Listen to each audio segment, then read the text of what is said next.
Alors, on connaît tous quelqu'un comme ça dans notre entourage qui fait un peu de tout. Commerce par-ci, maison allouée par-là, élevage au village. Aujourd'hui, je suis parlant peu, parlons vrai. Nous allons essayer de répondre à la question de savoir est-ce qu'il faut, pour s'en sortir au Cameroun, faire dans plusieurs activités. Pour en parler, nous avons sur notre plateau comme ça 2 femmes entrepreneurs, multi-entrepreneurs qui font plusieurs activités. Elles vont partager avec nous leur expérience. Alors, Madame Ambassa, aujourd'hui, la question qu'on se pose, c'est pour s'en sortir au Cameroun, est-ce que la diversité est réellement une stratégie de croissance ou alors une dispersion dangereuse? Quelle est votre expérience par rapport à la question? Alors, s'en sortir au Cameroun avec une seule activité, c'est possible. C'est très possible d'ailleurs. Mais multiplier encore les revenus, c'est nettement mieux. C'est même un atout, je dirais ainsi. Parce que lorsqu'on a plusieurs activités, on a également plusieurs sources de revenus. Donc, pour moi, c'est un atout simplement. Ok, donc ça reste quelque chose à faire. Mademoiselle Saliane, quelle est votre expérience?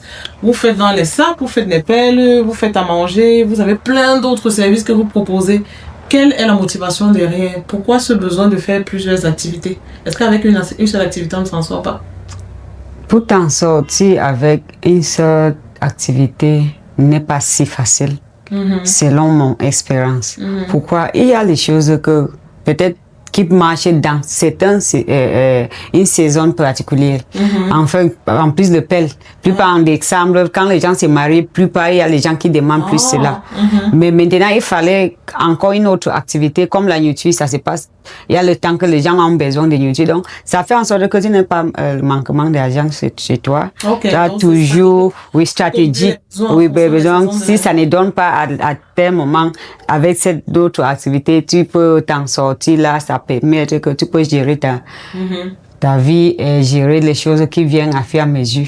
C'est très important pour moi. Je ne trouve pas, je ne peux même pas sortir avec une seule activité. Ce n'est pas possible. Ok, super. Qu'est-ce que vous pensez de ça, madame?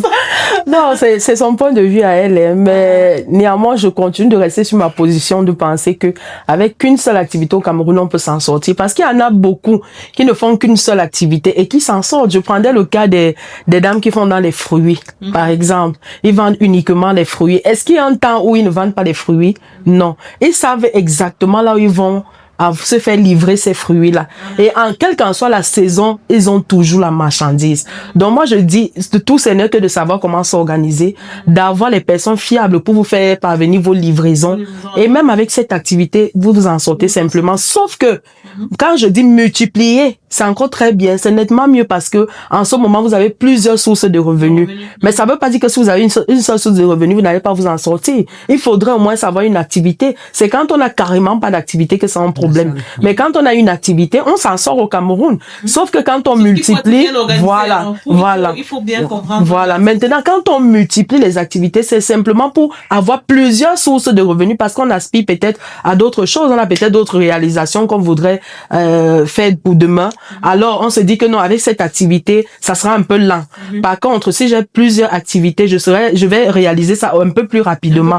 Donc, c'est pourquoi beaucoup de gens multiplient les activités sans toutefois aussi épargner oublier le fait que certains multiplient les activités parce qu'ils ont aussi beaucoup de charges. Oui, parce que le plus souvent, je vais prendre le cas des aînés de famille, par exemple. L'aîné d'une famille a beaucoup de charges. Quand les autres n'ont pas encore réussi et que c'est elle qui est dans la capacité de pouvoir s'occuper d'eux, alors quand elle a une seule source de revenus, elle se dit non, avec ça vraiment je ne m'en sors pas parce qu'il faut gérer X, il faut gérer Y. Si j'ouvre peut-être telle autre activité, ça va me permettre de gérer facilement les autres. Voilà. La grande motivation derrière, c'est toujours de multiplier l'argent. L'objectif, c'est de gagner plus. Mais est-ce que concrètement, quand on regarde autour de nous, on a l'impression que ceux qui font 2, 3, 4 business sont 4 fois plus riches? Non. 4 fois plus riches. Est-ce qu'ils ont l'argent dont on parle là, en fait? Ça, c'est encore un autre point. C'est un autre problème. Parce que il y en a qui ont ouvert plus de 3 business. Ou alors 3 à 4 business. Mais par après, ils ont échoué. Ils ont chuté. Alors, c'est une seule activité. Peut-être la première, peut-être la dernière, qui leur a permis de rester sur pied. Vous comprenez un peu. Donc, le fait de multiplier les activités n'est pas une garantie de réussite. C'est pas une garantie de réussite. Par contre, quand on multiplie, c'est juste pour essayer de voir si on peut avoir plusieurs sources de revenus. Mais ça ne veut pas toujours dire que ça marche à 100%. Vous pouvez multiplier comme ça et ça fait faillite. Parfois, même tous les 4 font faillite. Au même moment. Voilà. Donc, c'est C'est une possible. grande tendance, hein, pour dire vrai, au cabinet Stratomama, on reçoit tous les jours des entrepreneurs ou les porteurs de projets. C'est-à-dire, rares sont les fois où on a quelqu'un qui fait une seule activité, en fait. On a quelqu'un qui va vous dire, voilà, je suis propriétaire d'un garage, j'ai ouvert un pressing à côté, je suis en train de vouloir ouvrir un restaurant, en parallèle, je compte faire l'élevage. En fait, on se pose la question de savoir, on a l'impression que c'est une grande tendance au Cameroun. Et du coup, peut-être ceux qui se lancent dans les affaires, qui sont novices, se disent, en fait, c'est ce qu'il faut faire pour s'en sortir. Sauf que finalement, eux aussi se lancent dedans, mais ils se retrouvent embourbés. Donc, du coup, on se dit, est-ce qu'il y a un secret derrière? Est-ce qu'il y a une façon de gérer plusieurs activités pour pouvoir s'en sortir? Qu'est-ce que vous pensez? Bien sûr, il y a une façon parce que pour d'abord pouvoir gérer plusieurs entreprises ou plusieurs activités, il faut d'abord la connaissance de gestion. Okay. Bien gestionner tout ça, on dit en English management. Parce que si tu entres dans quelque chose, tu commences à faire sans bien planifier comment ça va se passer à la fin des journées, tu ne peux pas réussir. De un, on prend quelqu'un qui fait peut-être dans une garage, quand vous venez de citer, dans l'affaire de laver les habits. Là, c'est deux activités différentes. Ça n'est pas quelque chose qu'on peut dire Unity, ça n'est pas dans la même direction. Il faut avoir cherché quelqu'un de confiance pour gérer, qui s'y connaît, comprend, pour faire cela. Et en fait, la plupart des gens chutent parce que ils lancent dans une activité sans d'abord chercher qui va gérer. Maintenant, à la fin, il faut qu'une personne gère tout à la même temps et ça arrive que la personne ne peut pas faire.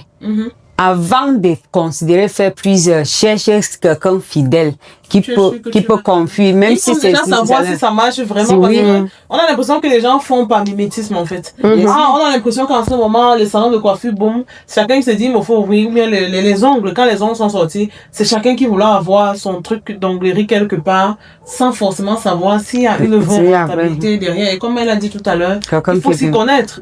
Parce qu'on peut voir même quelqu'un qui s'en sort avec, mais on ne sait pas exactement comment il fait pour s'en sortir avec. Il a des techniques, il a un savoir-faire qui ne partage pas forcément. Et bizarrement, quand on se lance dedans, on se tourne que notre activité ne marche pas comme... J'ai récemment vu une créatrice de contenu qui, elle se plaignait qu'elle, dans tous les domaines où elle essaye d'entreprendre, ça ne réussit pas. Et puis, j'ai essayé de me rapprocher d'elle pour lui demander comment est-ce qu'elle a entrepris et puis ça n'a pas marché. Elle m'a expliqué qu'elle a commencé par ci et après elle a vu que le domaine était là, elle a ouvert telle autre chose. Vous savez, la jeunesse a un réel problème. Moi, je parle de la jeunesse parce que c'est beaucoup plus avec eux qu'on rencontre ça. Ils ont un réel problème, c'est qu'ils sont impatients. Quand on se lance dans une activité, il faut être patient. Les résultats ne viennent pas toujours à l'instant T. Il faut savoir être patient, insister sur ce que vous avez choisi. Si vous avez pris un domaine de vêtements, insistez sur votre domaine de vêtements et puis vous allez voir les résultats. Voilà. Vous ne pouvez pas être sur la vente des vêtements, vous êtes en même temps dans la restauration. Vous êtes en même temps encore dans je ne sais quoi et vous voulez à tout prix avoir le succès. Vous ne pouvez pas avoir la même mise sur tout au même moment. C'est impossible. Le business aussi, c'est savoir les stratégies. Parce que quand vous ouvrez tout au même moment, gérez maintenant, vous faites confiance à certaines personnes, vous n'avez pas la même mise sur tout ça et puis vous connaissez l'échec. Donc, il est nettement mieux d'avoir un seul business et qu'on est focalisé dessus. On cherche plutôt des stratégies, comment faire grandir ce business-là. Et puis moi, je crois que c'est mieux. Maintenant, c'est quand on est sûr des personnes avec lesquelles on travaille. On a confiance à une personne particulière. Je sais pas vous les relations d'affinité parce que c'est difficile. Pour pouvoir ouvrir une autre activité et mettre quelqu'un d'autre là-bas, avoir le résultat. La première activité ne s'en sort pas seule. Voilà. Parce que pour que ça marche, parce que parfois on dit que ça marche. Une activité qui marche, c'est parce que vous êtes là. Essayez d'aller ouvrir une autre. Ça veut dire que vous allez devoir quitter ici pour souvent aller là-bas. Et là, c'est votre absence ici. Donc, vous avez programmé déjà l'échec de et je crois que c'est là où vous êtes qui pourra peut-être éclore. Le côté où vous avez délaissé va connaître l'échec. Oui, donc, automatiquement, c'est comme ça. On a l'impression que l'autrement. Parce que ce qui est vraiment dommage, c'est de remarquer que nous, on a souvent reçu comme ça des gens qui avaient une activité qui marchait même bien. Mais comme il y a une nouvelle tendance qui est sortie, voilà, les appartements meublés, c'est le boom maintenant. Je vais prendre toutes mes économies, je mets dedans. finalement, on a mis dedans et c'est la nouvelle activité qui est venue tuer la première. Parce que ça a tellement épuisé, fragilisé la première activité que finalement, on s'est retrouvé en train de... Ça pose à se poser la question de savoir qu'est-ce qui peut motiver quelqu'un qui a déjà une activité qui marche bien à vouloir absolument se lancer dans une autre activité. Est-ce que c'est la peur que ça arrête de marcher à un moment donné ou alors c'est juste de se dire... Voilà, je vais gagner un peu plus. Moi, j'ai pour habitude de dire que c'est le suivisme moutonnier. Je le dis souvent parce que quand on est dans son domaine et qu'on voit qu'à côté, le domaine est en train de prendre, on ouvre directement sans toutefois avoir les idées de comment gérer et comment est-ce qu'on peut entreprendre dans ce domaine-là. C'est juste parce qu'on a voulu imiter. Oui, ce n'est pas parce que voilà, et ce n'est pas bon du tout. Parce que vous ne pouvez pas laisser votre domaine pour vouloir émerger dans un domaine que vous ne connaissez pas. Est-ce que vous avez été sur le terrain, vous avez appris de comment est-ce que la chose s'implante, comment est-ce qu'on la gère? Rien du tout. Vous n'avez rien, vous ne connaissez rien du domaine. Vous vous lancez seulement comme ça. C'est pourquoi moi je dis c'est un suivisme moutonnier, simplement. Mademoiselle Saliane, vous maintenant dans la gestion de vos activités au quotidien, comment est-ce que vous faites pour vous en sortir dans la gestion de ces activités-là, pour le choix même des activités? D'un côté, vous avez choisi de faire les perles, de l'autre côté, vous faites à manger. C'est la passion qui vous a conduit à développer la deuxième activité ou alors vous vous êtes dit, j'ai l'impression qu'il y a la demande ici, là, les gens ont besoin de ça, je me lance dedans? Non, pour moi, ce n'était pas l'affaire de demande ici ou cela. En fait, de pelle, ça a une saison que ça passe bien. Mais maintenant, il faut quelque chose qui peut me maintenir toutes les jours, comme la nourriture. Hors de cette saison, comme la nourriture, ça se demande chaque temps. Tout le monde mange chaque jour. Je me suis mis en ça parce que je sais que même si l'autre aussi, il y a une saison, mais avec ceci, je peux mieux m'en sortir avec. Mais ce n'était pas la pression de, parce que tout le monde, la nourriture passe, encre dedans. Et en plus, le pelle, je travaille en commande. Ça fait en sorte que ça ne dérange pas le business de nourriture. C'est ça. Et donc un business saisonnier en fait. Oui. Là, ça me permet de bien gérer ça sans souci. Parce que le pelle, quand j'ai une commande, j'achète le matériel de la personne, je travaille par rapport au temps que j'ai eu à organiser avec la personne. Mais donc ça ne m'empêche pas de faire l'autre. Ok, et pendant les hautes saisons, parce que les perles, vous avez dit en décembre, il y a la haute saison. En décembre, quand les gens en décembre aussi, bizarrement, je pense que côté nourriture aussi, il y a la demande. Donc, en fait, vous vous retrouvez à une phase où il y a beaucoup de demandes de perles, beaucoup de demandes de nourriture. Comment vous faites aider, vous recrutez? C'est la raison de laquelle j'ai formé plusieurs jeunes filles. Parfois, quand il y a le travail, je les appelle. Ils se placent à la maison, je leur donne quelque chose. Je dis, travaille ça, surtout fabrique de ça, fabrique les chaussures, fais cela. C'est parce que... vous vous appuyez sur les filles que vous avez formées. Oui, que j'ai formées. Oui, et j'aimerais former plus parce que plus le temps passe, je suis en train de voir qu'il y aura le temps qu'on a le commande peut-être pour faire livrer dans certaines boutiques, expédier. C'est ça que je souhaite même former plus parce que le travail de paix, ça demande plus.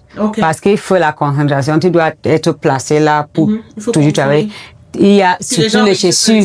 Tu ne dois pas faire erreur. Si tu mets seulement une seule paire qui te passe, tu dois tout retirer pour recommencer à zéro.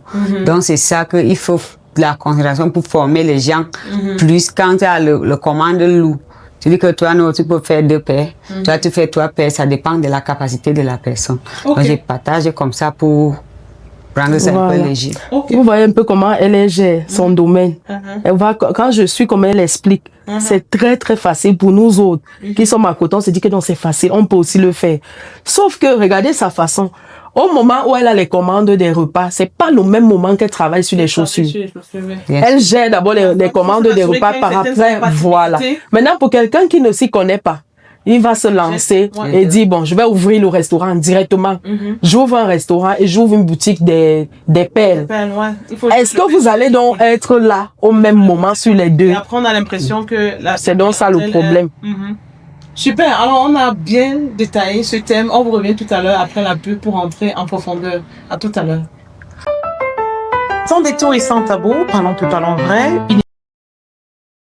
Alors, nous voilà revenus comme ça dans la deuxième partie de cette émission. Nous parlons comme ça de la diversité entrepreneuriale, les pièges qui sont cachés derrière.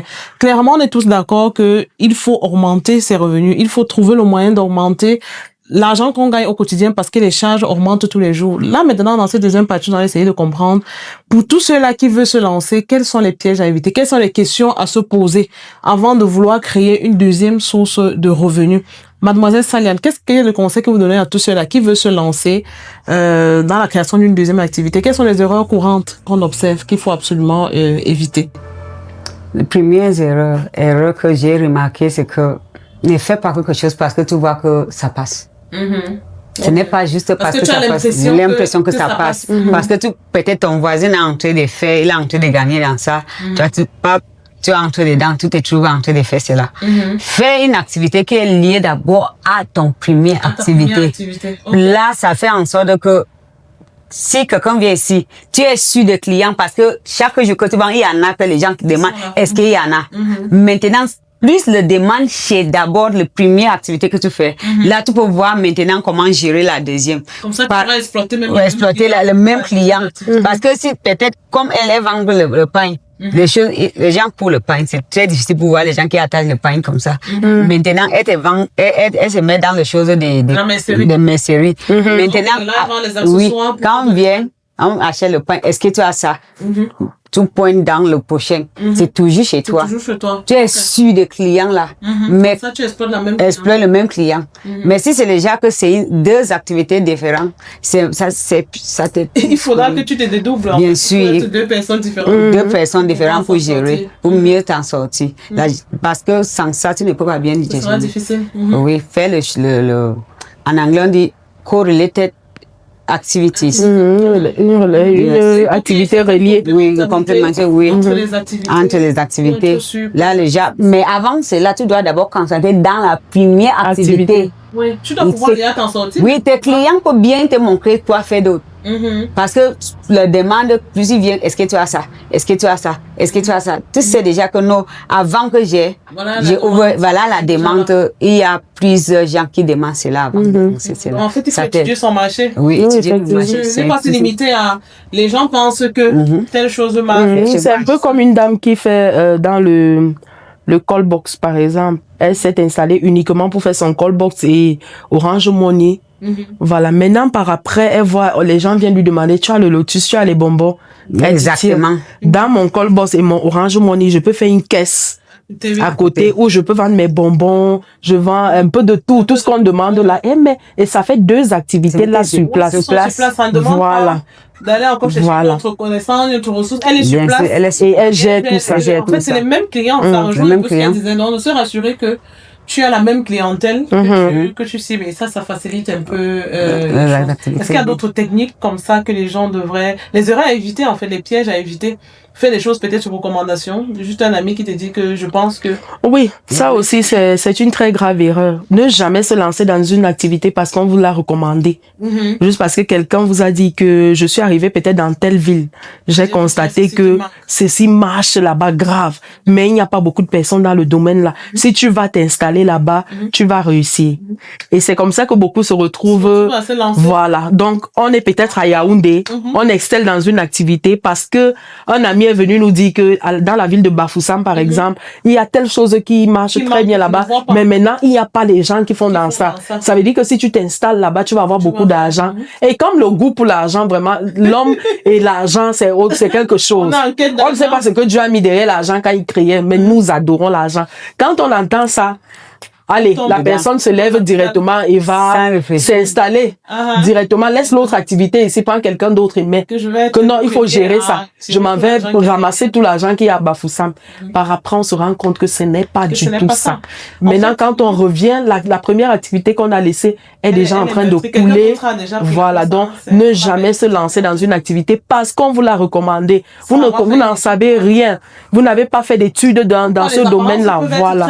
Donc, c'est... En réalité, quand même quand on fait des études de marché, le premier constat qu'on peut faire, c'est que telle chose manque. En fait, c'est juste qu'une indice. En fait, des gens se disent que c'est juste une indice. Ça manque, mais pourquoi ça manque en fait? Ça peut manquer peut-être parce que quelqu'un n'y a jamais pensé. Voilà. Et peut-être c'est pas là parce que tous ceux qui ont essayé, ça n'a pas marché. Donc, quand on voit que ça manque, il faut encore aller en profondeur maintenant.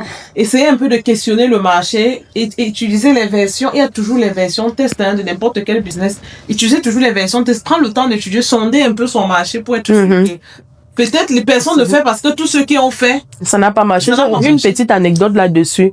J'ai un de mes beaux-frères qui excellait dans les pièces détachées ici. Très bien, il gagnait très bien sa vie avec toute sa famille là. Alors un matin, un de ses frères vient et lui dit que mon frère, tu payes même ton temps ici parce que celui-là lui faisait dans la ligne du Nigeria et Cameroun. Et il lui dit tu payes ton temps ici parce que si tu es au Nigeria actuellement où je te parle, la marque de ce véhicule autant pour moi là-bas, c'est-à-dire les pièces de là-bas s'écoulent rapidement. Si tu es là-bas, tu vas avoir énormément d'argent. Alors voilà comment le gars décide de vendre sa boutique d'ici, prendre toute sa famille, aller s'installer au Nigeria définitivement et se lancer dans juste ça là-bas. sur la base de cette Oui. recommandation. Et maintenant, ça n'a donc pas marché. Je vous assure, quand je vois ce monsieur actuellement, quand je me rends de l'autre côté, je le vois, ça fait Ça fait pitié. pitié. Ça fait pitié au point où il a dû se séparer de son épouse. Lui, il s'est séparé parce que elle est revenue ici, parce que c'est une fille d'ici, elle est revenue. Elle a dit, elle ne peut plus supporter. Tout a maigri, elle a porté les enfants. Vous voyez le déséquilibre. Ils ont dû partager les enfants parce qu'elle a pris une partie et lui, il n'est pas. Vous voyez, donc, quand on se lance dans quelque chose, parce qu'on vous l'a dit, c'est très dangereux. Vous n'en savez rien de la chose. Et quelque chose qui est important, les gens ne savent pas. On dit, dans la Bible, on dit promise land. La terre promise, ce n'est pas pour tout le monde. Il y a les gens qui sont destinés pour prospérer au Cameroun. Même si on t'envoie en Europe, tu vas rester là-bas 10 ans, il n'y a rien. Mais si tu es ici 5 ans, que tu peux réaliser. Si ta terre promise au Cameroun, il faut chercher d'abord à savoir là où tu es appelé à réussir. Parce que ce n'est pas pour tout le monde et c'est qu'on appelle grâce. Il y a quelqu'un qui vend seulement son lot. Il t'en sortit, il paye même la maison, il bâtit la maison avec l'eau. Oui, Dieu l'a accordé la personne la grâce pour réussir dans cela. Ce n'est pas parce que quelqu'un réussit dans quelque chose, tu te lances. Est-ce que toi, tu es appelé de réussir dans cela? Il faut aussi questionner ta mission et aussi chercher à savoir ce que tu as appelé de faire pour réussir dans cela. Parce que si tu n'as pas seulement l'eau, tu es dans l'eau là, tu vas réussir. Mais si tu t'es mis peut-être dans une autre chose, ce sera comme si on t'a mordi, alors que ce n'est pas là où tu es censé être. Il faut, avant de lancer, poser la question. C'est bien, mais avant, il faut prendre le temps de faire une certaine étude. Oui, questionner sa mission, questionner la terre promise. La terre promise. Est-ce que, voilà. Regarde comme le cas qu'elle vient d'expliquer, la personne il s'en sorti bien au Cameroun, mais dès qu'elle est allée au Nigeria, c'est la même chose. Peut-être qu'on arrive au Nigeria, même il y a des gens qui vendent bien. Dans le domaine là, oui. Mais sauf que ça ne marche pas. Avec tout le monde, c'est ça. Aussi qu'il faudrait que les gens apprennent à ne pas simplifier les activités. Parce que beaucoup de personnes le font. Oui, ils multiplient parce qu'on simplifie ce voilà. on se dit c'est tu peux être peut-être, je dis n'importe quoi, tu fais un nettoyage de poulet, comme on le dit, au marché. Voilà. Maintenant, toi, tu te dis que ce que je fais là, c'est même quoi. Pourtant, beaucoup émergent avec ça. Voilà. Tu te dis, ce que je fais même là, c'est quoi? Oh, si je faisais dans ça, ça veut dire que je serais même déjà loin, comme tel. Voilà, tel qui est en train de gagner. Il faut que je laisse un peu le domaine, si pour aller entrer dans tel domaine, ou alors je me jette un peu dans ça avec l'argent de ce que je gagne ici. Peut-être ça va donner, et puis tout ça mis. Donc vraiment, respectons d'abord ce qu'on a comme activité premièrement. Et puis il faut bien planifier avant d'ouvrir une seconde activité. Ça c'est très bien parce que tout à l'heure dans ton anecdote, tu t'es avancé sur la question que j'allais poser, c'est quels sont les risques qu'on a exposés quand on se lance dans plusieurs activités, parce que quand on parle de augmenter les revenus, ça c'est bien, ça c'est la motivation première, et dès qu'on entend ça, on ne réfléchit plus. La motivation de tout le monde, c'est que je veux créer une deuxième source de revenus, mais à quoi est-ce qu'on est risqué en fait? À quoi est-ce qu'on est exposé? On a des gens aujourd'hui qui sont surendettés, parce qu'on a voulu créer une deuxième activité, c'est-à-dire j'ai mon activité, pour faire plus autre chose, je vais même prendre notre crédit, quelque part, et aujourd'hui je me retrouve sans argent. On a le cas du beau-frère qui s'est retrouvé à divorcer de sa femme. Et ça a joué. Le fait qu'il ait fermé son activité et parti, c'est forcément pour beaucoup dans ce divorce-là. On ne parle pas beaucoup ça crée aussi de l'instabilité mentale, hein. Effectivement. Puisque les gens, la déception, on est un peu déçus. On voit qu'on s'en sort, on a le sentiment d'être trompé, sans compter, voilà, comme on dit, beaucoup de pertes d'argent, beaucoup de déséquilibres. Oui, on est vraiment soumis à beaucoup de risques quand on se lance dans l'ouverture de plusieurs activités, parce que on a peut-être le risque de faire faillite. Oui, c'est élevé. On a un risque de faire. Il faut voir que le temps qu'on passe en famille, est aussi limitée, effectivement. Parce que quand on a une activité qu'on faisait 40 heures par semaine, c'est clair qu'on a du mal, les gens ne voient pas que quand je crée une deuxième activité, c'est du temps qu'il faut créer pour ça. Et en plus de cela, il y a le surménage. Il y a le surménage parce qu'on n'a pas de temps pour se reposer, parce qu'on réfléchit à tout bout. Même quand on est couché dans la nuit, au lieu de dormir, on réfléchit comment est-ce qu'il faut faire pour gérer les multiples activités qu'on a ouvertes. À ce moment, vous êtes surmené et risque d'AVC. Ça, c'est très dangereux. Non, c'est très courant, hein. On voit ça aujourd'hui, mais on sous-estime beaucoup. On ne voit pas la suractivité qu'il y a souvent derrière. On a vu des gens qui sont à Yaoundé, qui ont un commerce, ils ont ouvert notre commerce dans une autre ville. Les week-ends, le temps qu'ils passaient en famille avec les enfants, des sacrifiés. Il n'est plus là parce qu'il faut aller suivre l'autre activité. On revient le lundi, on enchaîne. C'est-à-dire, on n'a plus de repos, on n'a plus de week-end, on n'a plus de temps en famille. Ça fait qu'on a coupé les liens avec la famille, on coupe les liens avec les amis. On n'est que business. Et à force de pourchasser l'argent, on peut aussi avoir des enfants qui n'ont pas réussi, qui ont échoué. Oui, justement parce qu'on n'a pas le temps de veiller sur leur éducation. Les conséquences, les enfants échouent carrément. Donc, parce qu'on poursuit d'autres activités et parfois à la fois on n'a même pas l'argent qu'on cherchait. Alors, pour clôturer ces débats comme ça, nous allons comme ça chacune donner un mot de fin. Quel conseil donnez-vous à ceux qui aujourd'hui nous écoutent? Malheureusement, ils sont déjà dans plusieurs activités. Le mal est déjà fait. Ils ont déjà fait le pas et aujourd'hui ils sont à l'agonie. Si on veut dire, ils sont dans plusieurs activités. Ça ne donne pas forcément ce qu'ils espéraient. Quel est le conseil? Quelle est l'attitude qu'ils peuvent adopter aujourd'hui? Comment est-ce qu'ils font en fait? Qu'est-ce qu'ils devraient faire? Ok. Que ce soit un homme ou une femme. Soit un homme ou une femme. Activités en même temps. La famille est en souffrance. L'argent même qu'on poursuivait, on n'est pas en train de voir. Quel est le conseil? Même si tu es un homme ou une femme, c'est l'homme en ville. Même si tu as 2 ou 4 activités, il y a un dedans qui montre que ça marche. Maintenant, si c'est le cas que tu ne parviens pas à bien gérer ça, je peux te donner conseil. Ferme les autres, tu prends le revenu, tu me remets dans un qui marche bien. Là, tu bosses ton activité, là, avec cela, tu vas bien t'en sortir, au lieu de te stresser pour rien. Si tu n'es pas bien, parce que tout ça, si la gestion ne donne pas, à la fin du jour, la famille, tu ne vis pas bien, tu es toujours en route, tu n'es pas bien, même pas. Fais un là qui marche. Prends les autres, tu peux revendre, tu cherches à terminer, tu fermes. Tu mets le capital dans une seule activité, tu refais. Là, tu vas mieux t'en sortir parce que tu ne peux pas dire que j'ai 4 activités, ça tourne le même problème tous les jours. Oui. Il y en a qui donnent, il y en a qui ne donnent pas. Donc, c'est qui donne. Reste sur ça. Tu mets ton capital sur un. Tu évolues avec. Merci. Alors, la répétition étant la mère de la science, je vais justement reprendre les propos de... C'est ça la solution. Je vais reprendre les propos de ma sœur sur le plateau en disant que, effectivement, quand ça ne va pas, pour ceux qui se sont déjà lancés, il faut vraiment pas faire semblant. Il faut savoir revenir. Revenir ici, c'est repartir à la base, c'est-à-dire se focaliser sur la première activité qu'on a ouverte. Alors, liquider carrément toutes les autres, prendre tous ces revenus et investir dans l'activité première, se concentrer dessus. Ça vous permettra également de renouer avec votre famille, de renouer avec vos amis, de renouer même avec votre spirituel et même la santé, parce que beaucoup plus quand on se lance dans des multiples activités, on abandonne Dieu. Bien sûr. Même le dimanche qui était consacré à Dieu, on ne va plus à l'église. C'est vrai? Oui, parce que maintenant, non, le dimanche, là, non, il me faut aller dans telle autre activité. Non, vraiment, je ne peux pas. Même Dieu comprend que je chasse l'argent pour mes enfants. Même là, si tu n'es pas souvent fatigué parfois, là, et tu te couches, voilà. Donc, en même temps, quand on revient comme ça à la base, ça nous permet de renouer avec tout le monde, avec notre entourage. Il ne faut jamais avoir honte. Parce que quand on a honte, on va se buter quelque part. Il faut pas avoir honte. Quel qu'en soit ce que les gens diront autour de vous, il avait d'abord 4 poissonneries, mais après, ça a échoué. Maintenant, il se retrouve. Revenez à la base et concentrez-vous et simplement, je crois que vous allez réussir. Oui, en tout cas, je crois qu'elles ont tout dit. Pour compléter, ce que je vais dire simplement, c'est la répétition étant la mère de la science. Quand on se lance, avant de créer une deuxième activité, déjà, ça c'est pour ceux qui n'ont pas encore fait le pas. Vraiment, l'entrepreneuriat aujourd'hui n'est plus ce qu'il était hier. Prenez le temps d'étudier le marché. Prenez le temps de vous rassurer que vous avez les ressources qu'il faut. Et les ressources, c'est pas que l'argent.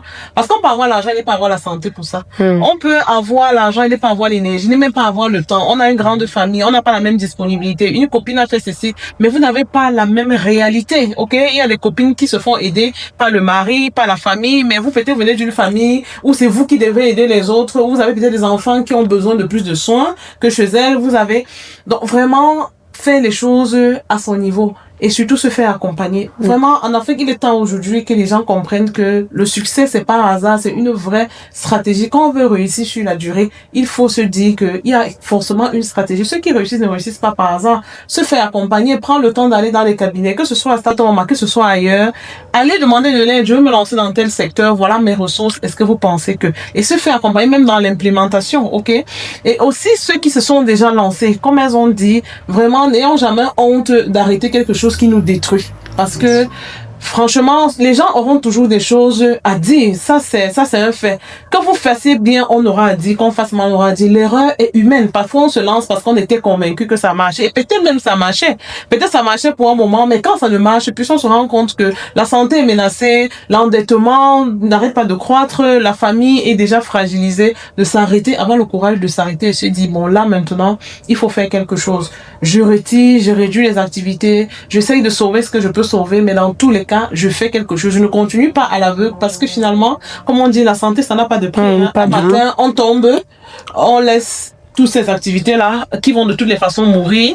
On a laissé une famille fragilisée déjà, qu'on ne suivait plus. Donc franchement, tout ce qui reste à faire vraiment, c'est avoir le courage de mettre le dossier sur la table et faire ce qu'il y a à faire. Merci d'avoir suivi cette émission. Il y a beaucoup à dire. Nous reviendrons certainement là-dessus avec beaucoup plus de détails. Tout ce qu'il vous reste à faire, c'est de liker, commenter, partager cette émission autour de vous pour que les autres puissent également profiter de ce conseil-là. Ça peut sauver des vies. Ça sauve des vies. Alors, merci d'avoir écouté. On se dit à très bientôt dans le prochain débat. Au revoir. Au revoir. Sans détour et sans tabou, parlons peu, parlons vrai. Une émission des télémarchés.